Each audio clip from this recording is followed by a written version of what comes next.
ಈಗ ನಾವು ನೇರವಾಗಿ ಇಂದಿನ ವಿಶೇಷ ಉಪನ್ಯಾಸ ಕಾರ್ಯಕ್ರಮವನ್ನು ಪ್ರಾರಂಭಿಸೋಣ. ಅಲ್ಲಿ ತಮಗೆಲ್ಲ ಗೊತ್ತಿರುವಂತೆ ಲಿಂಗಾಯತರಿಗೆ ಸ್ವಾಯತ್ತ ರಾಜಕೀಯ ನೆಲೆ ಮತ್ತು ಪ್ರಜ್ಞೆಯ ಅವಶ್ಯಕತೆ ಅನ್ನುವಂಥ ಒಂದು ವಿಶೇಷ ಉಪನ್ಯಾಸ ಇಂದಿದೆ. ಈ ಸಂದರ್ಭದಲ್ಲಿ ಸುನಿಲ್ ಎಸ್ ಸಾನಿಕೊಪ್ ನ್ಯಾಯವಾದಿಗಳು, ಲೇಖಕರು, ಕೃಷಿಕರು, ಚಿಂತಕರು, ಅದರ ಜೊತೆಗೆ ಒಂದು ಪಕ್ಕ ಬಸವ ತತ್ವ ಮತ್ತು ಶರಣ ತತ್ವದ ಅನುಯಾಯಿಗಳು ತಾವು ಅಂತೆಗೆ ಈ ಸಂದರ್ಭದಲ್ಲಿ ಹೇಳ್ತಾ ತಾವು ಈ ಒಂದು ವಿಷಯದ ಕುರಿತಾಗಿ ಒಂದು ಉಪನ್ಯಾಸವನ್ನು ನೀಡಬೇಕು ಅಂತೆಗೆ ಹೇಳಿ ನಮ್ಮ ಈ ವೇದಿಕೆಯ ಪರವಾಗಿ ಸುನಿಲ್ ಸರ್ ತಮ್ಮಲ್ಲಿ ವಿನಂತಿಸಿಕೊಳ್ತಾ ಇದ್ದೀನಿ ಸರ್. ವೇದಿಕೆ ನಿಮ್ಗಾಗಿ ಸರ್. ಈಗ ಧನ್ಯವಾದಗಳು. ಎಲ್ಲರಿಗೂ ಶರಣಾರ್ಥಿ ಸರ್. ಕೇಳಿಸ್ತಾ ಇದೆಯಲ್ಲ ಸರ್? ಕೇಳಿಸ್ತಾ ಇದೆಯಲ್ಲ? ಹಾ ಸರ್, ಕೇಳ್ತಾ ಇದೆ ಸರ್, ಕೇಳ್ತಾ ಇದೆ. Okay sir. ಎಲ್ಲರಿಗೂ ಶರಣಾರ್ಥಿ.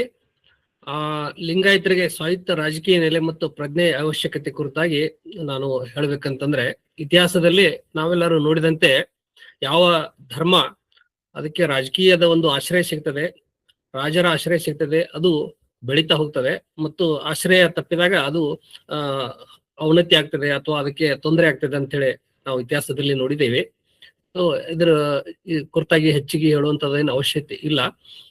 ಈಗ ನಮ್ಮ ಇವತ್ತಿನ ವ್ಯವಸ್ಥೆಯೊಳಗೆ ನಮಗ ದೇಶದಲ್ಲಿ ಸಂವಿಧಾನದ ಪ್ರಕಾರ ನಮ್ಮ ವ್ಯವಸ್ಥೆ ನಡೀತಾ ಇದೆ. ಈ ಬಸವ ತತ್ವ, ಶರಣ ತತ್ವದ ಏನು ಹೆಚ್ಚಿಗೆ ಅದಕ್ಕೆ ಪ್ರಾಶಸ್ತ್ಯ ಸಿಗಬೇಕಿತ್ತು, ಸ್ವಾಯತ್ತತೆ ಸಿಗಬೇಕಿತ್ತು, ಉಳಿದ ಧರ್ಮಗಳಂತೆ ಮಾನ್ಯತೆ ಸಿಗಬೇಕಿತ್ತು, ಅದು ಆಗ್ತಾ ಇಲ್ಲ ಅನ್ನೋ ಕಾರಣಕ್ಕೆ. ಯಾಕೆ ಅಂತಂದ್ರೆ ರಾಜಕೀಯ ಇಚ್ಛಾಶಕ್ತಿ ಕೊರತೆ ಇದೆ ಅನ್ನೋದು ತಮ್ಗೆಲ್ಲರಿಗೂ ಗೊತ್ತಿದ್ದಂತ ವಿಷಯ. ಈಗ ಪ್ರತಿಯೊಂದು ಇದಕ್ಕೆ ಕಾರಣ ಅಂತಂದ್ರೆ, ಪ್ರತಿಯೊಂದು ಏನು ಲಿಂಗಾಯತ ರಾಜಕಾರಣಿಗಳು, ರಾಜಕೀಯ ಧೋರಣೆಗಳು ಇದ್ರೂ ಸಹಿತ ಅವರು ಪ್ರತಿಯೊಂದು ಪಕ್ಷದ ಒಬ್ಬ ಅನುಯಾಯಿಯಾಗಿ ಆ ಪಕ್ಷದ ತತ್ವ ಸಿದ್ಧಾಂತಗಳಿಗೆ ಅವರು ಬದ್ಧರಾಗಿ ನಡಿಬೇಕಾಗ್ತದೆ. ಆದ್ರೆ ಪ್ರತಿಯೊಂದು ಪಕ್ಷಕ್ಕೂ ತನ್ನದೇ ಆದ ಒಂದು ಸಿದ್ಧಾಂತ ಇದೆ. ಅದಕ್ಕಾಗಿ ಆ ಸಿದ್ಧಾಂತವನ್ನು ಬಿಟ್ಟು ಅವರು ಏನು ಮಾಡಕ್ಕಾಗೋಲ್ಲ. ಇದು ಮೂಲಭೂತವಾಗಿರುವಂತ ಸಮಸ್ಯೆ. ಇದಕ್ಕಾಗಿ ನಾವು ಲಿಂಗಾಯತ ಅಥವಾ ಶರಣ ತತ್ವ ಇದರ ಕುರಿತಾಗಿನೇ ಒಂದು ಪ್ರತ್ಯೇಕ ರಾಜಕೀಯ ನೆಲೆಯ ಅವಶ್ಯಕತೆ ಇದೆ ಅನ್ನೋದು ನನ್ನ ಅಭಿಪ್ರಾಯ. ಅದಕ್ಕಾಗಿ ಈ ಒಂದು ಪರಿಕಲ್ಪನೆ ನನಗೆ, ಅಂದ್ರೆ ಲಿಂಗಾಯತ ಜನತಾ ಪಕ್ಷ ಅನ್ನೋ ಪರಿಕಲ್ಪನೆ ನನಗೆ ಮೂಡಿದೆ. ಇದು ಈ ಒಂದು ಲಿಂಗಾಯತ ಅನ್ನೋ ಒಂದು ಹೆಸರಿನಿಂದ ರಾಜಕೀಯ ಪಕ್ಷ ಮಾಡ್ಲಿಕ್ಕೆ ಸಾಧ್ಯತೆ ಅನ್ನೋ ಪ್ರಶ್ನೆ ಎಲ್ಲರಿಗೂ ಮೂಡಬಹುದು. ಅದಕ್ಕಾಗಿ ನಾವು ಮೊದಲಿಗೆ ಒಂದು ಸಿದ್ಧಾಂತ ಒಂದು ರಾಜಕೀಯ ಪಕ್ಷವಾಗಿ ನೋಂದಣಿ ಆಗಬೇಕಾದ್ರೆ ಅದಕ್ಕೆ ಏನು ಮೂಲಭೂತ ಅವಶ್ಯಕತೆ ಇದೆ ಅನ್ನೋದು, ಅಂದ್ರೆ ಮೊದಲೇ ಒಂದು ಕಂಡೀಷನ್ ಏನಂತ ಅನ್ನೋದನ್ನ ನೋಡಿದಾಗ, ಈ ಎಲೆಕ್ಷನ್ ಕಮಿಷನ್ ಆಫ್ ಇಂಡಿಯಾ ವೆಬ್ಸೈಟ್ಗೆ ಹೋದ್ರೆ ಅಲ್ಲಿ ಎಲ್ಲ ಮಾಹಿತಿ ಸಿಗ್ತದೆ.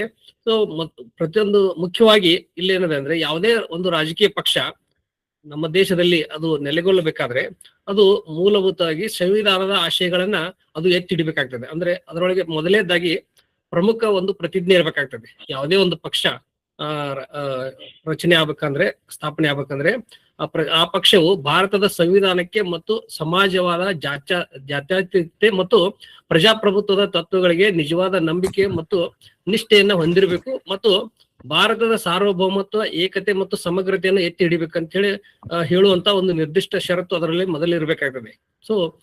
ಯಾವುದೇ ಒಂದು ಪಕ್ಷದ ಒಂದು ಏನು ಬೈಲಾಗ್ ಮಾಡ್ಕೋತೀವಿ ಅದರೊಳಗೆ ಇದು ಮೊದಲೇ ನಿಯಮ ಇರ್ಬೇಕಾಗ್ತದೆ.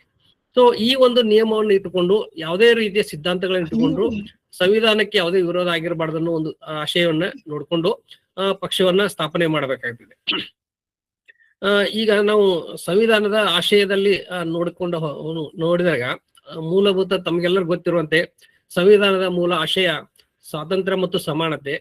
ಈ ಅವೆಲ್ಲ ನಾನು ಪರಿಚ್ಛೇದಗಳನ್ನ ವಿವರವಾಗಿ ಹೇಳೋದಿಲ್ಲ. ಆದ್ರೆ ಮುಖ್ಯವಾಗಿ ಪ್ರಮುಖ ಏನು ಅಂಶಗಳಂತಂದ್ರೆ, ಸಮಾನತೆಯ ದೃಷ್ಟಿಯಿಂದ ಬಂದಾಗ ಆರ್ಟಿಕಲ್ 17, 15 ಮತ್ತು 16 ಇವೆಲ್ಲ ಆರ್ಟಿಕಲ್ಸ್ ಏನಿದೆ, ಅಸ್ಪೃಶ್ಯತೆಯನ್ನ ವಿರೋಧಿಸುವಂತದ್ದು ಮತ್ತು ಜಾತಿ ಧರ್ಮದ ಆಧಾರದ ಮೇಲೆ ತಾರತಮ್ಯ ಮಾಡೋದನ್ನ ವಿರೋಧಿಸುವುದು, ಈ ರೀತಿ ನಿಷೇಧ ಮಾಡುವಂತ ಏನು ಅಂಶಗಳು ಸಂವಿಧಾನದೊಳಗೆ ಅದಾವೆ. ಆಮೇಲೆ ಈ 19ನೇ ಕಲಂ ಪ್ರಕಾರ ಏನು ಮೂಲಭೂತ ಹಕ್ಕುಗಳು ಸಿಗ್ತವೆ. ಆಮೇಲೆ 21ರೊಳಗೆ ಸ್ವಾತಂತ್ರ್ಯದ ಹಕ್ಕದೆ. ಆಮೇಲೆ ಮುಂದೆ ಧಾರ್ಮಿಕ ವಿಷಯಗಳು ಬಂದಾಗ 25, 26, 27, 28 ಇವಿರದೆ ಈ ಜಾತ್ಯತೀತ ಮತ್ತು ಧಾರ್ಮಿಕ ಸ್ವಾತಂತ್ರ್ಯದ ನಿಬಂಧನೆಗಳನ್ನ ಕೊಡ್ತವೆ. ಅಂದ್ರೆ ಈ ಸಂವಿಧಾನ ಅಥವಾ ನಮ್ಮ ವ್ಯವಸ್ಥೆ ಯಾವುದೇ ಧರ್ಮ ಮತ್ತು ಜಾತಿಯ ಕುರಿತಾಗಿ ಪ್ರಮೋಟ್ ಮಾಡೋದಾಗ್ಲಿ, ಅಂದ್ರೆ ಅದನ್ನ ಹೆಚ್ಚಿಗೆ ಪ್ರೋತ್ಸಾಹಿಸೋದಾಗ್ಲಿ ಅಥವಾ ಅದನ್ನ ಆ ವಿರೋಧಿಸೋದಾಗ್ಲಿ ಆ ತರ ಮಾಡದೆ ತಟಸ್ಥ ನಿಲುವನ್ನು ಹೊಂದಿರುವಂತ ಒಂದು ನಮ್ಮ ಸಂವಿಧಾನ ವ್ಯವಸ್ಥೆ ಇದೆ. ಸೊ ಹೀಗಾಗಿ ಪ್ರತಿಯೊಂದು ಧಾರ್ಮಿಕ ವ್ಯವಸ್ಥೆ ತನ್ನ ಧರ್ಮಗಳನ್ನ ಪ್ರಚಾರ ಮಾಡೋದಾಗಲಿ, ತನ್ನ ವಿಚಾರಗಳನ್ನ ಬೆಳೆಸುವುದಾಗಲಿ ಅದಕ್ಕೆ ಅವಕಾಶ ಇದ್ದೇ ಇದೆ. ಸೊ ಈ ರೀತಿ ಇರುವಾಗ ಇಲ್ಲಿ ಮುಖ್ಯವಾಗಿ ನಾವು ಚುನಾವಣಾ ಆಯೋಗದ ನಿಯಮ ಏನಿದೆ ಅನ್ನೋದನ್ನ ನಾವು ತಿಳ್ಕೊಳ್ಬೇಕಾಗಿದೆ. ಯಾಕಂದ್ರೆ ಈ ಚುನಾವಣಾ ಆಯೋಗ ಏನು ಒಂದು ಕಂಡೀಷನ್ ಹಾಕಿದೆ ಅಂದ್ರೆ ಅದನ್ನ ಹೇಳ್ಬಿಡ್ತೀನಿ. ಮುಖ್ಯವಾಗಿ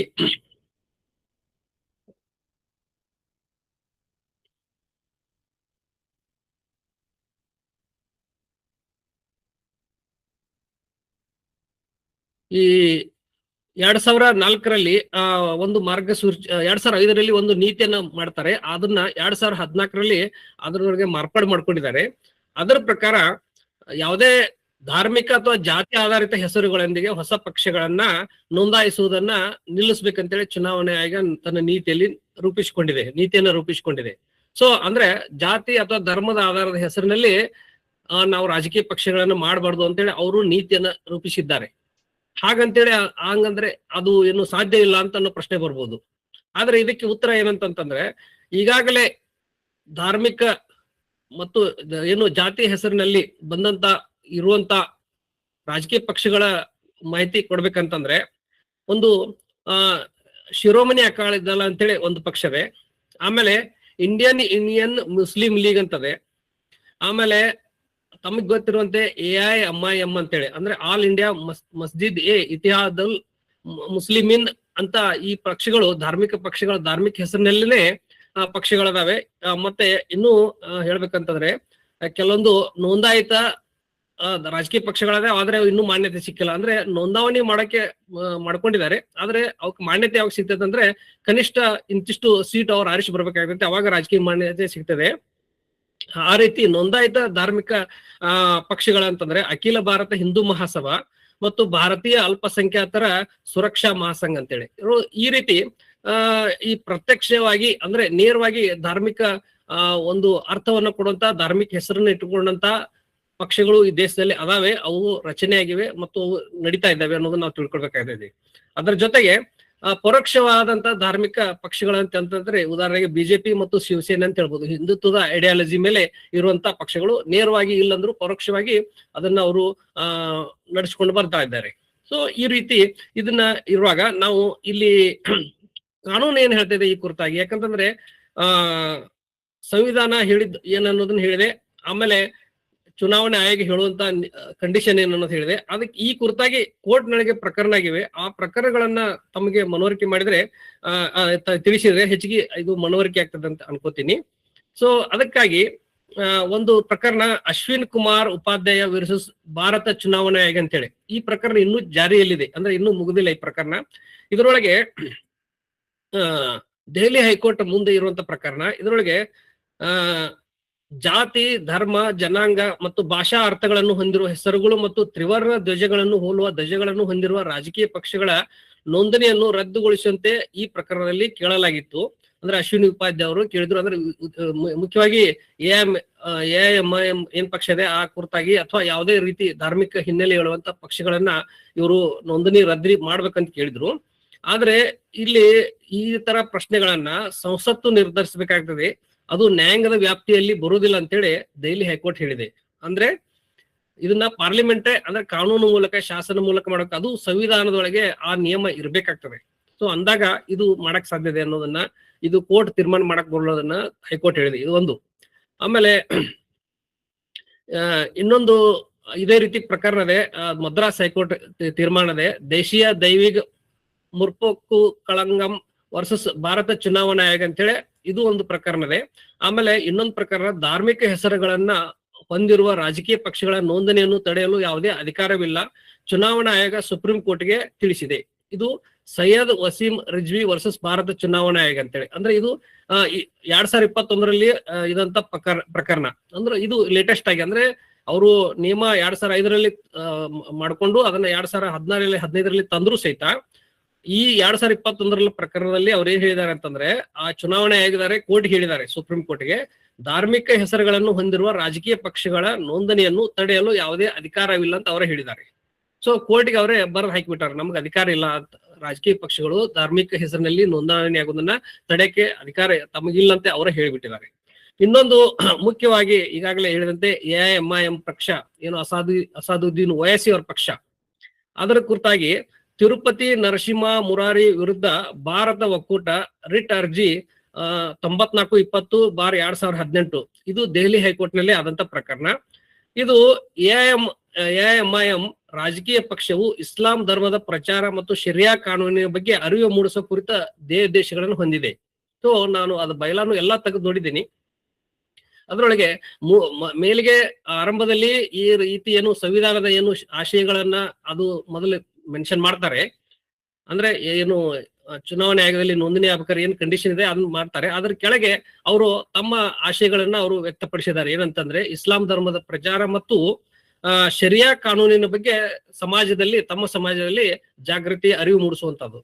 ಸೊ ಈ ರೀತಿ ಅಂಶಗಳನ್ನ ಇಟ್ಟುಕೊಂಡು ಅವರು ಈಗಾಗಲೇ ನೋಂದಣಿ ಮಾಡಿದ್ದಾರೆ. ಇದನ್ನ ಪ್ರಶ್ನಿಸಿ ಇವರು ತಿರುಪತಿ ನರಸಿಂಹ ಮುರಾರಿ ಇವರು ಕೋರ್ಟ್ ಹೋಗಿದ್ರು. ಆದ್ರೆ ಇಲ್ಲಿ ಸಹಿತ ಈ ತರ ನೋಂದಾವಣಿ ಆದಂತ ಪಕ್ಷವನ್ನ ರದ್ದು ಮಾಡಲಿಕ್ಕೆ ಸಂವಿಧಾನದಲ್ಲಿ ಯಾವುದೇ ನಿಯಮ ಇಲ್ಲ, ಅದರ ನೋಂದಣಿಯನ್ನು ರದ್ದು ಮಾಡಲು ಬರುವುದಿಲ್ಲ ಅಂತ ಹೇಳಿ ಈಗ ದೆಹಲಿ ಹೈಕೋರ್ಟ್ ಹೇಳಿಬಿಟ್ಟಿದೆ ಈಗಾಗಲೇ. ಸೊ ಈ ರೀತಿ ಪ್ರಕರಣಗಳು ನಮ್ಮ ಮುಂದದಾವ. ಅಂದ್ರೆ ಧರ್ಮದ ಹೆಸರಿನಲ್ಲಿ ನಾವು ರಾಜಕೀಯ ಪಕ್ಷ ಮಾಡೋದಕ್ಕೆ ಕಾನೂನಿನೊಳಗೆ ಯಾವುದು ಇಲ್ಲಿವರೆಗೆ ಯಾವುದೇ ಅಡೆತಡೆ ಇಲ್ಲ ಅನ್ನೋದನ್ನ ಸ್ಪಷ್ಟವಾಗಿ ಇಲ್ಲಿ ನಾವು ಗಮನಿಸಬಹುದು. ಸೊ ಈ ಒಂದು ಆಧಾರದ ಮೇಲೆ ನಾವು ಲಿಂಗಾಯತ ಜನತಾ ಪಕ್ಷ ಅಂತೇಳಿ ಮಾಡಿದ್ರೆ ಅದಕ್ಕೇನು ಸಮಸ್ಯೆ ಇಲ್ಲ. ಆದ್ರೆ ಒಂದು ನಿಯಮ ಏನ್ ಅಂತಂತಂದ್ರೆ, ಚುನಾವಣೆ ಆಯೋಗದ ನಿಯಮದ ಪ್ರಕಾರ ಧಾರ್ಮಿಕ ಚಿಹ್ನೆ ಮತ್ತು ಸಂಕೇತಗಳನ್ನ ನಾವು ಬಳಸುವಂತಿಲ್ಲ. ಸೊ ಅದನ್ನ ಬಿಟ್ಟು ನಾವು ಹೆಸರನ್ನ ಮಾತ್ರ ಲಿಂಗಾಯತ ಜನತಾ ಪಾರ್ಟಿ ಅಥವಾ ಯಾವುದೇ ಒಂದು ಬಸವ ತತ್ವದ ಒಂದು ಆಶೆಯನ್ನು ಹೊಂದಿದಂತ ಯಾವುದೇ ಹೆಸರಿನಲ್ಲಿ ನಾವೊಂದು ರಾಜಕೀಯ ಪಕ್ಷವನ್ನ ಮಾಡಕ್ಕೆ ಯಾವುದೇ ಕಾನೂನಿನೊಳಗೆ ಅಡಚಣೆ ಇಲ್ಲ ಅನ್ನೋದನ್ನ ನಾನು ಇಲ್ಲಿ ಕಂಡುಕೊಂಡಿದ್ದೇನೆ. ಸೊ ಇದನ್ನ ಮೊದಲಿಗೆ ನಾವು ಗಮನಿಸಿದ ನಂತರ ಈ ಒಂದು ಪಕ್ಷವಾಗಿ ನೋಂದಣಿ ಮಾಡ್ಬೇಕಾದ್ರೆ ಏನೇನು ನಿಯಮಗಳನ್ನ ಕೆಲವೊಂದು ಅಂಶಗಳನ್ನ ತಮಗೆ ತಿಳಿಸುವ ಮೂಲಕ ಇಲ್ಲಿ ಹೆಚ್ಚಿನ ಒಂದು ನಮಗೆ ಅರಿವು ಮೂಡ್ತದೆ. ಸೊ ಅದಕ್ಕಾಗಿ ಮೊದಲನೇದು ಈಗಾಗಲೇ ಹೇಳಿದಂತೆ ಒಂದನೇದು ಮುಖ್ಯ ಒಂದು ಪ್ರತಿಜ್ಞೆ ಇರಬೇಕಾಗ್ತದೆ. ಅದು ಸಂವಿಧಾನಕ್ಕೆ ಬದ್ಧವಾಗಿ, ಸಂವಿಧಾನದ ಆಶಯಕ್ಕೆ ಬದ್ಧವಾಗಿ ನಾವು ನಡೀತೀವಿ ಅನ್ನೋದನ್ನ. ಎರಡನೇದು ಪ್ರತಿಯೊಂದು ರಾಜಕೀಯ ಪಕ್ಷಗಳು ತಮ್ಮಲ್ಲಿ ಆಂತರಿಕ ಪ್ರಜಾಪ್ರಭುತ್ವ ವ್ಯವಸ್ಥೆಯನ್ನು ಹೊಂದಿರಬೇಕಾಗ್ತದೆ, ಇಂಟರ್ನಲ್ ಡೆಮೋಕ್ರಸಿ ಅಂತ. ಅಂದ್ರೆ ಯಾವ ರೀತಿ ಒಂದು ಸಂಘ ಸಂಸ್ಥೆಗಳು ಇರ್ತಾವೆ ಅದೇ ರೀತಿ ಅವರು ಅಲ್ಲಿ ತಮ್ಮಲ್ಲಿ ಚುನಾವಣೆ ಇರ್ಬೇಕಾಗ್ತದೆ. ಅಂದ್ರೆ ತಮ್ಮ ಪದಾಧಿಕಾರಿಗಳನ್ನ ಆರಿಸುವುದಾಗ್ಲಿ ಯಾವುದೇ ಏನು ವ್ಯವಸ್ಥೆ ಇರ್ತದೆ ಅಲ್ಲಿ ಅಂದ್ರೆ ಕನಿಷ್ಠ 5 ವರ್ಷಗಳಿಗೊಮ್ಮಾದ್ರೂ ಅವರು ಚುನಾವಣೆ ಮಾಡ್ಬೇಕಾಗ್ತದೆ. ಸೊ ಆ ರೀತಿ ಅಲ್ಲಿ ಅವರು ಏನು ಸದಸ್ಯರಿರ್ತಾರೆ, ಆ ಒಂದು ಪಕ್ಷದ ಸದಸ್ಯರು, ಅವರು ಆ ಚುನಾವಣೆಯನ್ನ ಮಾಡಿ ಅಲ್ಲಿ ಪದಾಧಿಕಾರಿಗಳನ್ನ ಆರಿಸುವುದು ಮತ್ತು ಈ ರೀತಿ ವ್ಯವಸ್ಥೆಯನ್ನ ಅಲ್ಲಿ ಹೊಂದಬೇಕಾಗ್ತದೆ. ಮುಂದೆ ಪಕ್ಷದ ಹೆಸರಿನ ಸ್ಪಷ್ಟ ವ್ಯಾಖ್ಯಾನ ಹೊಂದಬೇಕಾಗ್ತದೆ. ಅಂದ್ರೆ ತಮ್ಮ ಯಾವ್ದು ಹೆಸರು ಇಟ್ಕೋತೀರಿ ಅದನ್ನ, ಮತ್ತು ಅವರ ಏನು ಧ್ಯೇಯೋದ್ದೇಶಗಳದಾವೆ, ಸಾಮಾಜಿಕ ಏನು ಕಾರ್ಯಕ್ರಮಗಳು ಮಾಡ್ಬೇಕಂತದೆ, ಯಾವ ರೀತಿ ಸಮಾಜದಲ್ಲಿ ಸುಧಾರಣೆ ಮಾಡ್ಬೇಕಂತದೆ ಆ ಅಂಶಗಳು, ಮತ್ತು ಸದಸ್ಯತ್ವದ ಕುರಿತಾಗಿ ನಿಯಮಗಳನ್ನು ಹೊಂದಬೇಕಾಗ್ತದೆ. ಮತ್ತು ಸದಸ್ಯತ್ವದಲ್ಲಿ ಏನಾದ್ರೂ ಸಮಸ್ಯೆ ಬಂದ್ರೆ ಯಾರನ್ನ ಯಾವ ರೀತಿ ಅದನ್ನ ಬಗೆಹರಿಸಬೇಕು ಅನ್ನೋದಕ್ಕೆ ಒಂದು, ಮತ್ತೆ ಆ ಏನು ಒಂದು ಪಕ್ಷವನ್ನ ಇನ್ನೊಂದು ಪಕ್ಷದ ಜೊತೆಗೆ ವಿಲೀನ ಮಾಡ್ಬೇಕಾದ್ರೆ ಏನು ನಿಯಮ ಹಾಕೋಬೇಕು, ಮತ್ತೆ ಯಾವ ರೀತಿ ಅದನ್ನ ವಿಸರ್ಜನೆ ಮಾಡ್ಬೇಕು ಅನ್ನೋದ್ರ ಕುರಿತಾಗಿ ಯಾವ ರೀತಿ ನಾವು ಒಂದು ಸಂಘ ಸಂಸ್ಥೆಯನ್ನ ಜಾರಿ ತರ್ತೇವೆ ಅದೇ ರೀತಿಯಲ್ಲಿ ಇಲ್ಲಿ ನಿಯಮಾವಳಿಗಳನ್ನ ಮಾಡ್ಕೋಬೇಕಾಗ್ತದೆ. ಸೊ ಈಗಾಗಲೇ ನಾವು ಸರ್ ನಾವು ಕುಡ್ಕೊಂಡು ಏನು ಆದಾಯ ಇಂಟರ್ನ್ಯಾಷನಲ್ ಟ್ರಸ್ಟ್ ಅಂತೇಳಿ ಒಂದು ಮಾಡಿದ್ದು. ಸೊ ಅದು ಟ್ರಸ್ಟ್ ರೀತಿಯಲ್ಲಿದೆ. ಅದನ್ನ ಸ್ವಲ್ಪ ಬದಲಾವಣೆ ಅಂದ್ರೆ ಸೊಸೈಟಿ ರೀತಿಯಲ್ಲಿ ಇದನ್ನ ಮಾಡ್ಕೊಳ್ಬೇಕಾಗ್ತದೆ. ಸೊ ಮುಂದೆ ರಾಜಕೀಯ ಪಕ್ಷವನ್ನ ನೋಂದಾಯಿಸಬೇಕಾದ್ರೆ ಏನು ಕಂಡೀಷನ್ ಅಂತಂದ್ರೆ, ಪಕ್ಷ ನಾವು ರಚನೆ ಮಾಡಿದ ನಂತರ ಕನಿಷ್ಠ 30 ದಿವಸ ಅಂದ್ರೆ ಗರಿಷ್ಠ 30 ದಿವಸ ಒಳಗೆ ಈ ಸಂವಿಧಾನದ ಏನು ವಿಧಿಗಳದಾವೆ ಮತ್ತು ಪ್ರಜಾಪ್ರತಿನಿಧಿ ಕಾಯ್ದೆ ವಿಧಿಗಳದಾವೆ ಅದರ ಅಡಿಯಲ್ಲಿ ಚುನಾವಣೆ ಆಯೋಗಕ್ಕೆ ಅರ್ಜಿ ಸಲ್ಲಿಸಬೇಕಾಗ್ತದೆ. ಅಂದ್ರೆ ಒಂದು ಪಕ್ಷ ರಚನೆ ಆದ ನಂತರ 30 ದಿವಸದೊಳಗೆ ಅರ್ಜಿ ಸಲ್ಲಿಸಬೇಕು. ಮತ್ತು ಅದಕ್ಕೆ ಏನು ದಾಖಲೆಗಳನ್ನ ಸಲ್ಲಿಸ್ಬೇಕಂತ ನೋಡಿದ್ರೆ ಒಂದು ನಮ್ಮ ಏನು ಬಯಲಾ ದೃಢೀಕೃತ ಸಂವಿಧಾನ ಅಂತ ಏನು ಹೇಳ್ತೀವಿ ಅದನ್ನ ಬಯಲಾವನ್ನ ಕೊಡ್ಬೇಕಾಗ್ತದೆ. ಮತ್ತು ಆ ಏನು ಪ್ರೊಸೆಸಿಂಗ್ ಫೀ ಅಂತಂದ್ರೆ 10,000 ರೂಪಾಯಿಯನ್ನ ಒಂದು ಅಧೀನ ಕಾರ್ಯದರ್ಶಿ, ಭಾರತ ಚುನಾವಣಾ ಆಯೋಗ, ನವದೆಹಲಿ ಇವರಿಗೆ ಅದೊಂದು ಡಿಡಿಯನ್ನ ಕೊಡೋದು. ಮತ್ತೆ ಕನಿಷ್ಠ ಎಷ್ಟು ಜನ ಕೂಡಬೇಕಾಗ್ತದೆ ಒಂದು ಪಕ್ಷ ಮಾಡ್ಬೇಕಂತಂದ್ರೆ 100 ಜನ ಸದಸ್ಯರಿರ್ಬೇಕಾಗ್ತದೆ. ಸೊ ಒಂದು 100 ಜನರ ಏನು ಅವರ ವಿವರಗಳನ್ನ ಕೊಡ್ಬೇಕಾಗ್ತದೆ. ಅವರ ಪ್ರತಿಯೊಬ್ಬರ ವೋಟರ್ ಐಡಿಯನ್ನ ಕೊಡ್ಬೇಕಾಗ್ತದೆ. ಅಂದ್ರೆ ಇವರು ಭಾರತದ ಪ್ರಜೆಗಳು, ಮತ್ತೆ ಅವರು ಏನು ಎಲೆಕ್ಷನ್ ಇದರೊಳಗೆ ವೋಟರ್ಸ್ ಲಿಸ್ಟ್ ನೊಳಗೆ ಅವ್ರ ಹೆಸರಿದೆ ಅನ್ನೋದನ್ನ ಸ್ಪಷ್ಟವಾಗಿ ಗುರುತಿಸಿ ಅವರ ಒಂದು ಐಡೆಂಟಿಫಿಕೇಶನ್ ಅನ್ನ ಕೊಡ್ಬೇಕಾಗ್ತದೆ. 100 ಜನ ಕೂಡ್ಕೊಂಡು ಒಂದು ಪಕ್ಷ ಮಾಡಬಹುದು ಅನ್ನೋದನ್ನ ನಾವು ತಿಳ್ಕೊಳ್ಬಹುದು. ಮತ್ತೆ ಪಕ್ಷದ ಮುಖ್ಯ ಪದಾಧಿಕಾರಿಗಳು ಅಂದ್ರೆ ಅಧ್ಯಕ್ಷರು ಮತ್ತು ಏನು ಕಾರ್ಯದರ್ಶಿಗಳು ಇರ್ತಾರೆ, ಅವರು ಒಂದು ಅಫಿಡೇಟ್ ಮಾಡಿ ಅಲ್ಲಿ ನೋಟರಿ ಅವರ ಮುಂದೆ ಮಾಡಿ ಅಫಿಡೇಟ್ ಮಾಡಿ ನಾವು ಈ ರೀತಿ ಒಂದು ಪಕ್ಷ ಮಾಡ್ತಾ ಇದ್ದೀವಿ ಮತ್ತು ಈ ರೀತಿ ನಮ್ಮ ಏನು ಅಲ್ಲಿ ಒಂದು ಫಾರ್ಮ್ಯಾಟ್ ಇದೆ ಆ ಪ್ರಕಾರ ಅದನ್ನ ಅಫಿಡೇಟ್ ಮಾಡಿ ಅಲ್ಲಿ ಸಲ್ಲಿಸಬೇಕಾಗ್ತದೆ. ಮತ್ತು ಇದ್ರ ಜೊತೆಗೆ ಇನ್ನೊಂದು ಮುಖ್ಯವಾಗಿ ಅಂತಂತಂದ್ರೆ 2 ರಾಷ್ಟ್ರೀಯ ಮತ್ತು 2 ಸ್ಥಳೀಯ ದಿನಪತ್ರಿಕೆಗಳಲ್ಲಿ ಪಕ್ಷದ ಹೆಸರನ್ನ ಅಂದ್ರೆ ನಾವು ಈ ರೀತಿ ಒಂದು ಪಕ್ಷ ಮಾಡಿದ್ದೀವಿ ಅಂತ ಹೇಳಿ ಅದಕ್ಕೆ ಯಾರದಾದ್ರು ಆಕ್ಷೇಪಣೆ ಇದ್ರೆ ಅಂದ್ರೆ ಏನಿದೆ ಒಂದೇ ಹೆಸರಿನ ಇನ್ನೊಂದು ಪಕ್ಷ ಆಗಿರ್ಬೋದು ಆಲ್ರೆಡಿ ರಿಜಿಸ್ಟ್ರೇಷನ್.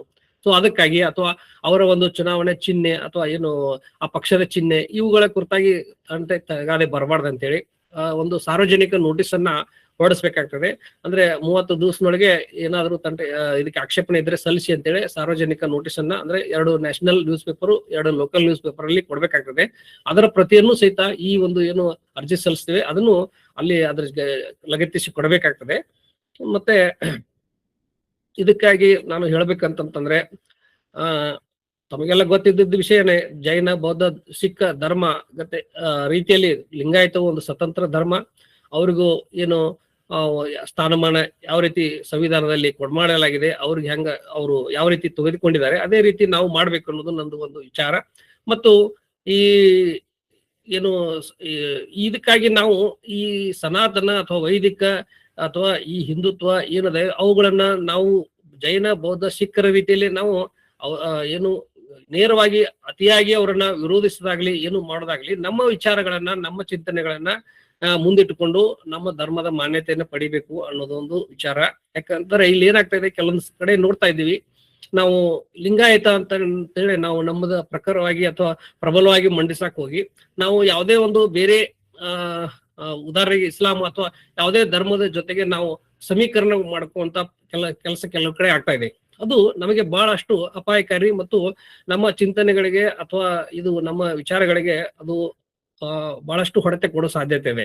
ಯಾಕಂತಂದ್ರೆ ಈಗಾಗಲೇ ಎಷ್ಟು ಘಟನೆಗಳಾಗ್ತಾ ಇದೆ ತಮಗ್ ಗೊತ್ತದೆ. ಸೊ ಅದಕ್ಕಾಗಿ ಇಲ್ಲಿ ಉದಾಹರಣೆ ಹೇಳ್ಬೇಕಂದ್ರೆ ಇಸ್ಲಾಂನ 5 ಸ್ತಂಭಗಳು, 5 ಪಿಲ್ಲರ್ಸ್ ಆಫ್ ಇಸ್ಲಾಂ ಏನದಾವೆ ಅವು ಮತ್ತು ನಮ್ಮ ಲಿಂಗಾಯತದ ಪಂಚಾಚಾರಗಳು ಎಲ್ಲವೂ ಏನು ಹೊಂದಾಣಿಕೆ ಆಗೋದಿಲ್ಲ. ಇಲ್ಲೇ ಒಂದಷ್ಟು ಪಾಯಿಂಟ್ಗಳು ಹೊಂದಾಣಿಕೆ ಆಗ್ತವೆ. ಅದೇ ರೀತಿ ನಾವು ಬೇರೆ ಧರ್ಮಗಳಲ್ಲಿನೂ ಸಹಿತ ನಮ್ಮಲ್ಲಿರುವಂತ ಕೆಲವೊಂದು ಪಾಯಿಂಟ್ ಅಲ್ಲೂ ಇರ್ಬೋದು, ಅಂಶಗಳು ಹೊಂದಾಣಿಕೆ ಆಗ್ಬೋದು. ಹಾಗಂತೇಳಿ ನಾವು ಯಾವುದೇ ಧರ್ಮದ ಜೊತೆಗೆ ಸಮೀಕರಣ ಅಥವಾ ಅದಕ್ಕೆ ಹತ್ತಿರ ಅದ ಅಂತೇಳಿ ಹೇಳ್ಕೊಳ್ಳೋದು ಅದು ನಮಗೆ ಹಾನಿ ಆಗ್ತದೆ ಅಂತೇಳಿ ನನ್ನ ಅಭಿಪ್ರಾಯ. ಸೊ ಅದಕ್ಕಾಗಿ ಇಲ್ಲಿ ನಮ್ಮ ಏನು ವಿಚಾರ ಇದೆ, ನಮ್ಮ ಶರಣ ತತ್ವ ಇದೆ, ಅದು ಆಧುನಿಕ ವೈಜ್ಞಾನಿಕ ವೈಚಾರಿಕ ತತ್ವವಾಗಿದೆ. ಮತ್ತು ಸಂವಿಧಾನದ ಮೂಲ ಧ್ಯೇಯೋದ್ದೇಶಗಳಾದ ಸ್ವಾತಂತ್ರ್ಯ ಮತ್ತು ಸಮಾನತೆ ಅದು ನಮ್ಮ ಬಸವ ತತ್ವದಲ್ಲಿ ಇನ್ನೆಲ್ಲ ಧರ್ಮಗಳಿಗಿಂತ ಉಳಿದೆಲ್ಲ ಧರ್ಮಗಳಿಗಿಂತ ಹೆಚ್ಚು ಪ್ರಖರವಾಗಿದೆ ಅನ್ನೋದನ್ನ ನಾವು ಸ್ಪಷ್ಟವಾಗಿ ತಿಳಿಸ್ಬೇಕಾಗಿದೆ. ಸೊ ಅದಕ್ಕಾಗಿ ಇದು ಸಂವಿಧಾನಕ್ಕೆ ಅತ್ಯಂತ ಪೂರಕವಾದಂತ ಒಂದು ಧರ್ಮ ಮತ್ತು ಇದು ಅದೇ ರೀತಿ ಪಕ್ಷವಾಗಕ್ಕೂ ಇದಕ್ಕೆ ಅರ್ಹತೆ ಇದೆ ಅನ್ನೋದನ್ನ ನಾವು ಪ್ರತಿಪಾದಿಸಬೇಕಾಗಿದೆ. ಸೊ ಹೀಗಾಗಿ ಸರ್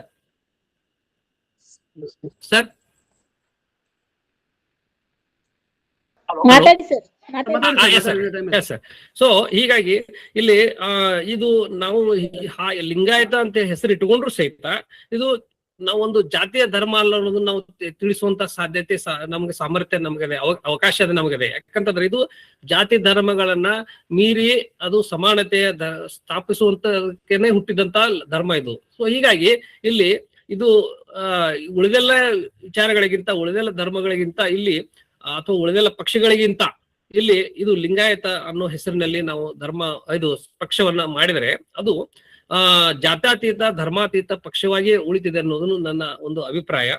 ಇನ್ನು ಇದಕ್ಕಾಗಿ ನಾನು ತಯಾರಿ ಅಂತಂತಂದ್ರೆ ಈಗಾಗಲೇ ನಾನು ಇದಕ್ಕೆ ಬೇಕಾದಂತ ಸಾಕಷ್ಟು ಮಾಹಿತಿಗಳನ್ನ ಸಂಗ್ರಹಿಸಿದ್ದೇನೆ. ಬೇರೆ ಬೇರೆ ರಾಜಕೀಯ ಪಕ್ಷಗಳ ಬಯಲಾಗಳು ಅವುಗಳನ್ನ ಡೌನ್ಲೋಡ್ ಮಾಡ್ಕೊಂಡಿದ್ದೀನಿ. ಅವರು ಯಾವ ತರ ರಿಜಿಸ್ಟ್ರೇಷನ್ ಮಾಡ್ಕೊಂಡಿದ್ದಾರೆ ಅನ್ನೋದು ನೋಡಿದ್ದೀನಿ. ಮತ್ತು ಅವನ್ನೆಲ್ಲ ನೋಡ್ಕೊಂಡು ನಮ್ಮದೇ ಆದ ಏನು ಶರಣ ತತ್ವದ ಅಡಿಯಲ್ಲಿ ಒಂದು ಬಯಲಾಗಳನ್ನ ಮಾಡ್ಕೊಳ್ಬಹುದು. ಮತ್ತು ಇದಕ್ಕೆ 100 ಸದಸ್ಯರ ಕೂಡಿದ್ರು ಸಾಕು ನಾವು ಒಂದು ಪಕ್ಷವನ್ನ ಮಾಡ್ಬೋದು. ಮತ್ತೆ ಒಂದೇ ಈಗಾಗಲೇ ಹೇಳಿದಂತೆ ನಾವು ಹೆಸರನ್ನ ಧಾರ್ಮಿಕ ಇಟ್ಕೊಂಡ್ರೆ ಅದಕ್ಕೆ ಸಂವಿಧಾನದಲ್ಲಿ ಅಥವಾ ಕೋರ್ಟಿನಲ್ಲಿ ಯಾವುದೇ ಅಡಚಣೆ ಬರುವುದಿಲ್ಲ. ಮತ್ತು ಅಕಸ್ಮಾತ್ ಬಂದ್ರು ಇದಕ್ಕೆ ಒಂದು ಇಂಪಾರ್ಟೆನ್ಸ್ ಏನಂತಂದ್ರೆ, ಇದು ಈ ರೀತಿ ಒಂದು ರಿಜಿಸ್ಟ್ರೇಷನ್ ಮಾಡುವಂತ ಪ್ರಯೋಗ ಯಾಕೆ ಮಾಡ್ಬೇಕಂತ ನಾನು ಬಯಸ್ತೇನೆ ಅಂತಂತಂದ್ರೆ, ಇದು ಮುಂದೆ ಅದು ಎಷ್ಟರ ಮಟ್ಟಿಗೆ ಯಶಸ್ವಿ ಆಗ್ತದೆ ಅಥವಾ ಅದು ಬಿಡ್ತದೆ ಅದು ಮುಖ್ಯ ಅಲ್ಲ. ಈಗ ನಾವು ಒಂದು ಲಿಂಗಾಯತ ಅಂತ ಹೆಸರಿನಿಂದ ಅಥವಾ ಏನು ನಮ್ಮ ಶರಣ ತತ್ವದ ಹೆಸರಿನಲ್ಲಿ ಒಂದು ಪಕ್ಷವನ್ನ ಮಾಡಕ್ ಕೊಟ್ರೆ ಅದನ್ನ ಅವರು ನಿರಾಕರಿಸಿದ್ರೆ ಅಂದ್ರೆ ಇದು ಒಂದು ಧರ್ಮ ಐತಿ ಅಂತೇಳಿ ಅವ್ರು ಒಪ್ಕೊಳ್ಬೇಕಾಗ್ತದೆ. ಸೊ ಅಂದಾಗ ಇಲ್ಲಿ ಲಿಂಗಾಯತ ಜನತಾ ಪಕ್ಷ ಅಂತ ಉದಾಹರಣೆಗೆ ಹೇಳಿದ್ರೆ ಅದನ್ನೇ ನಾವು ಅವರು ಇಲ್ಲ ಇದು ಧಾರ್ಮಿಕ ಪಕ್ಷ ಆಗ್ತದೆ ಅಂತಂದ್ರೆ ಹಂಗಾರೆ ಲಿಂಗಾಯತ ಅನ್ನೋದು ಒಂದು ಧರ್ಮ ಅನ್ನೋದನ್ನ ಒಪ್ಕೊಳ್ಬೇಕಾಗ್ತದೆ ಅವರು. ಸೊ ಅಲ್ಲಿ ನಮಗೇನು ನಾವು ಮಾನ್ಯತೆ ಕೇಳ್ತಾ ಇದ್ದೀವಿ ಅದನ್ನ ಪರೋಕ್ಷವಾಗಿ ಅವರೇ ನಮ್ಗೆ ಒಂದು ಮೊಹರ್ ಹಾಕಿ ಕೊಟ್ಟಂಗ ಆಗ್ತದೆ. ಸೊ ಆ ರೀತಿ ಅಲ್ಲಿ ಅಂದ್ರೆ ಇದು ನಾವು ಈ ರೀತಿ ರಿಜಿಸ್ಟ್ರೇಷನ್ ಮಾಡಕ್ ಹೋಗುದು ಅವರು ರಿಜೆಕ್ಟ್ ಮಾಡಕ್ಕಂತ ಸಾಧ್ಯ ಇಲ್ಲ ನನ್ನ ಪ್ರಕಾರ. ಆದ್ರೆ ಅಕಸ್ಮಾತ್ ರಿಜೆಕ್ಟ್ ಮಾಡಿದ್ರು ಸಹಿತ ಅದು ಲಿಂಗಾಯತ ಅನ್ನೋ ಸ್ವತಂತ್ರ ಧರ್ಮದ ಮಾನ್ಯತೆ ಏನಿದೆ ಅದಕ್ಕೆ ಒಂದು ಪುಷ್ಟಿ ಮತ್ತು ಅದರ ಸಂವಿಧಾನದ ಏನು ಒಂದು ಮೊಹರ ಬಿದ್ದಂಗ ಆಗ್ತದೆ. ಸೊ ಅದಕ್ಕಾಗಿ ನಮ್ಮ ಏನು ಧರ್ಮದ ಮಾನ್ಯತೆಗಾಗಿ ನಾವು ಹೋರಾಡುವಂತ ಇದಕ್ಕೆ ಹೆಚ್ಚಿಗೆ ಒಂದು ಬಲ ಸಿಗ್ತದೆ ಅಂತನೂ ಇದು ಅಂದ್ರೆ ಡಬಲ್ ಎಡ್ಜೆಡ್ ವೆಪನ್ ಅಂತೇಳಿ ನಾನು ಇದನ್ನ ಹೇಳ ಬಯಸ್ತೇನೆ. ಸೊ ಅದಕ್ಕಾಗಿ ಇಲ್ಲಿ ಇದನ್ನ ನಾವು ಮಾಡಕ್ ಸಾಧ್ಯತೆ. ಮತ್ತು ಪಟ್ಟಣ ಸರಂತಿ ರಾಜಕೀಯ ಮನೆತನದಿಂದ ಬಂದವರು, ಹೀಗಾಗಿ ಅವರು ಇದಕ್ಕೆ ಹೆಚ್ಚಿಗೆ ಆಸಕ್ತಿ ವಹಿಸ್ತಾರಂತ ನಾ ಬಯಸಿದ್ದೇನೆ. ಮತ್ತು ಅವರಿಗೆ ಇದರ ಕುರಿತಾಗಿ ಹೆಚ್ಚಿಗೆ ನನಗಿಂತ ಹೆಚ್ಚಿಗೆ ಅವ್ರಿಗೆ ನಾಲೆಜ್ ಇದೆ ಅಂತೇಳಿ ನಾನು ಅನ್ಕೋತೀನಿ. ಮುಂದೆ ರಾಜಕೀಯೇತರ ಅಂದ್ರೆ ರಾಜಕೀಯ ಏನು ಕೆಲವೊಂದು ಜನ ಅಂತಾರೆ ಈಗ ಎಲ್ಲ ರಾಜಕಾರಣಿಗಳ ಒಂದು ಸಹಕಾರ ಬೆಂಬಲ ಪಡಿಬೇಕು ಅಂತ ಹೇಳಿ ಅನ್ನೋ ವಿಚಾರ ವ್ಯಕ್ತಪಡಿಸ್ತಾರೆ. ಈ ಲಿಂಗಾಯತಕ್ಕಾಗಿ ಏನು ಮುಂದಾಳುಗಳಾಗಿ ಕೆಲವೊಂದು ರಾಜಕೀಯ ಪಕ್ಷದೊಳಗೆ ಅದಾರೆ, ಇಲ್ಲಂತಲ್ಲ. ಆದ್ರೆ ನಾನು ಈಗಾಗಲೇ ಹೇಳಿದಂತೆ ಅವರಿಗೆ ಒಂದೇನು ಸಮಸ್ಯೆ ಬರ್ತದಂತಂದ್ರೆ ತಮ್ಮ ಪಕ್ಷ ಸಿದ್ಧಾಂತಗಳನ್ನ ಏನು ಅವರ ಏನು ಐಡಿಯಾಲಜಿ ಇರ್ತದೆ ಅದನ್ನ ಅವರು ಪೂರಾ ಧಿಕ್ಕರಿಸಿ ಇದರೊಳಗೆ ಹೆಚ್ಚಿಗೆ ಅವರು ತೊಡಗಿಕೊಳ್ತಾರೆ ಅನ್ನೋದಕ್ಕೆ ನನಗೆ ವಿಶ್ವಾಸ ಇಲ್ಲ. ಯಾಕಂತಂದ್ರೆ ಅವ್ರಿಗೆ ಈಗಾಗಲೇ ಒಂದು ವ್ಯವಸ್ಥೆ ಇರ್ತದೆ, ಅದನ್ನ ಅವ್ರು ಬಿಟ್ಟು ಇಲ್ಲಿ ಇದು ಏನೂ ಇಲ್ಲದಂತ ಈ ವ್ಯವಸ್ಥೆಯೊಳಗೆ ಬಂದು ಅವರು ಜಾಯಿನ್ ಆಗ್ತಾರೆ ಅಂತೇಳಿ ನನಗೇನು ಅನ್ಸೋಲ್ಲ. ಅದಕ್ಕೆ ಮತ್ತೆ ಮಠಾಧೀಶರ ಕುರಿತಾಗಿನೂ ನಾನು ಇದೇ ಮಾತು ಹೇಳ್ಬೇಕಾಗ್ತದೆ.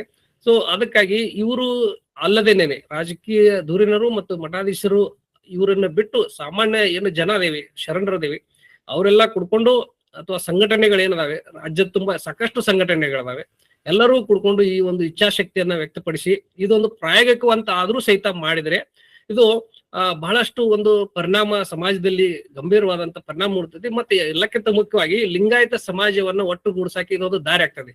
ಈಗ ನಾವು ಎಷ್ಟೇ ಸಂಘಟನೆಗಳು ಅಂದ್ರೆ ಅವರು ಪ್ರತಿಯೊಂದರು ತಮ್ಮ ಸಂಘಟನೆಗಳ ಮೂಲಕನೇ ಕಾರ್ಯನಿರ್ವಹಿಸುವ ಕಾರಣಕ್ಕಾಗಿ ಈ ಸಂಘಟನೆ ಆಗೋಕ್ಕಿಂತ ವಿಘಟನೆಗಳೇ ಆಗ್ತಾ ಇದ್ದಾವೆ.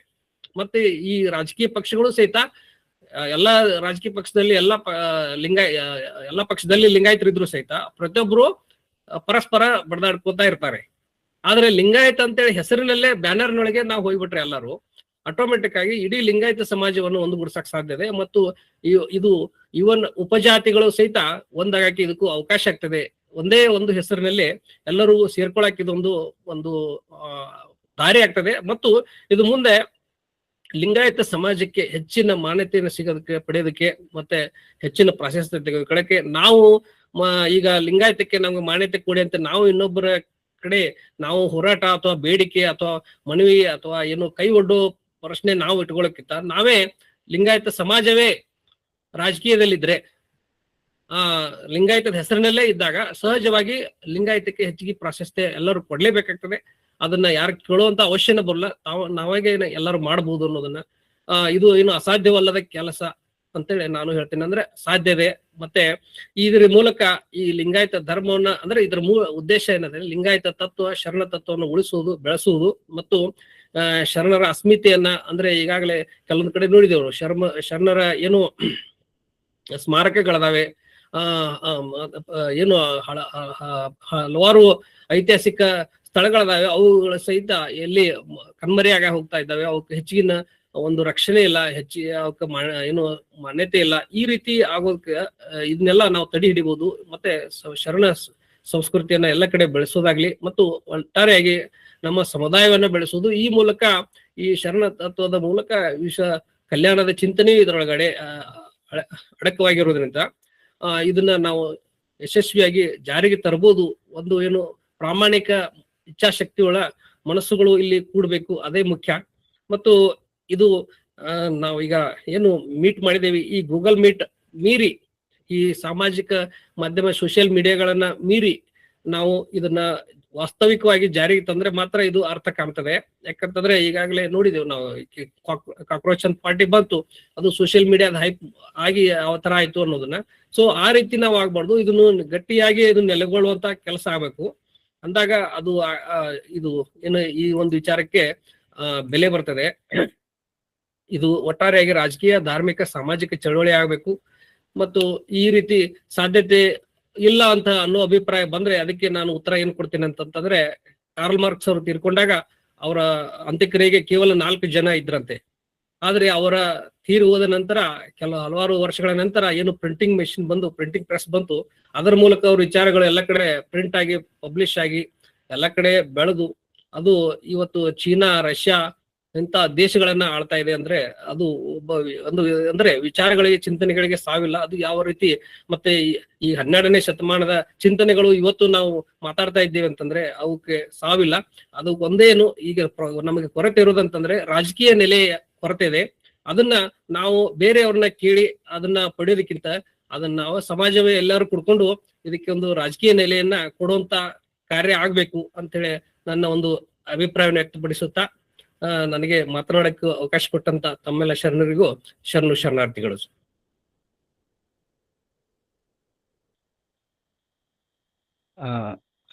ಸರ್, ತುಂಬಾ ಮನದುಂಬಿ ಮಾತನಾಡಿದ್ರಿ ಸರ್. ವಾಸ್ತವಿಕ ನೆಲೆಯೊಳಗ ನಾವು ಬಸವ ತತ್ವವನ್ನ ನಾವು ಜಾರಿಗೆ ತರಬೇಕು ಅಂತಂದ್ರೆ ಇತಿಹಾಸದುದ್ದಕ್ಕೂ ನಾವು ಇತಿಹಾಸವನ್ನು ನೋಡ್ಕೊಂತ ಬಂದಾಗ ಯಾವುದೇ ಒಂದು ಧರ್ಮ ಅಥವಾ ಒಂದು ಸಿದ್ಧಾಂತ ಅದು ಅಸ್ತಿತ್ವಕ್ಕೆ ಬರಬೇಕು ಅಥವಾ ಬೆಳಿಬೇಕು, ಅದು ಉಳಿಬೇಕು ಅಂತಂದ್ರೆ ಅದಕ್ಕೆ ಒಂದು ರಾಜಕೀಯ ಶಕ್ತಿ ಅಥವಾ ರಾಜರ ಒಂದು ಪ್ರೋತ್ಸಾಹ ಹೇಗಿತ್ತು ಅನ್ನೋದನ್ನ ನೆನಪಿಸಿ, ಇಂದಿನ ದಿನಮಾನಗಳಲ್ಲಿ ಈ ಜಗತ್ತಿಗೆ ಸಮಾನತೆ, ಶಾಂತಿ, ಸುವ್ಯವಸ್ಥೆಯನ್ನು ಕಾಪಾಡುವಲ್ಲಿ ಬಸವ ತತ್ವದ ಅಥವಾ ಈ ಶರಣ ತತ್ವಗಳು ಬಹಳ ಮಹತ್ವವಾದದ್ದು. ಈ ನೆಲೆಯೊಳಗೆ ಇದಕ್ಕೊಂದು ರಾಜಕೀಯ ನೆಲೆ ಬೇಕು ಅನ್ನುವಂಥ ಒಂದು ಮಾತು.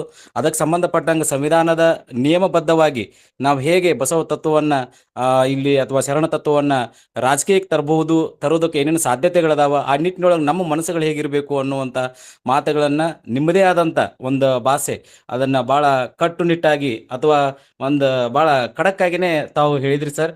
ಸೊ ಈ ನಿಟ್ಟಿನಲ್ಲಿ ತಮಗೆ ಈ ಒಂದು ವೇದಿಕೆಯ ಪರವಾಗಿ ನಾನು ತುಂಬ ಹೃದಯದ ಧನ್ಯವಾದಗಳನ್ನ ಸಲ್ಲಿಸ್ತಾ ಇದ್ದೀನಿ ಸರ್.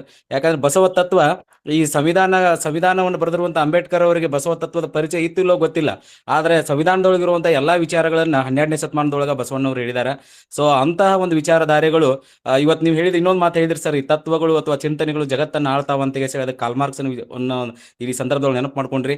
ಸೊ ನಮ್ಮ ತತ್ವಗಳು ಜಗತ್ತನ್ನು ಆಳ್ಬೇಕು ಅಂತ ಹೇಳಿ ಅಂದ್ರೆ ಸೊ ಈ ನಿಟ್ಟಿನೊಳಗೆ ಅದಕ್ಕೊಂದು ರಾಜಕೀಯ ಬೆಂಬಲದ ಅವಶ್ಯಕತೆ ಐತಿ. ನೀವು ಹೇಳಿದಂಗ ಇಲ್ಲಿ ರಾಜಕೀಯ ಮನೆತನದಿಂದ ಬಂದಿರುವಂಥ ಸಾಕಷ್ಟು ಶರಣರು ನಮ್ಮ ವೇದಿಕೆ ಒಳಗದಾರ.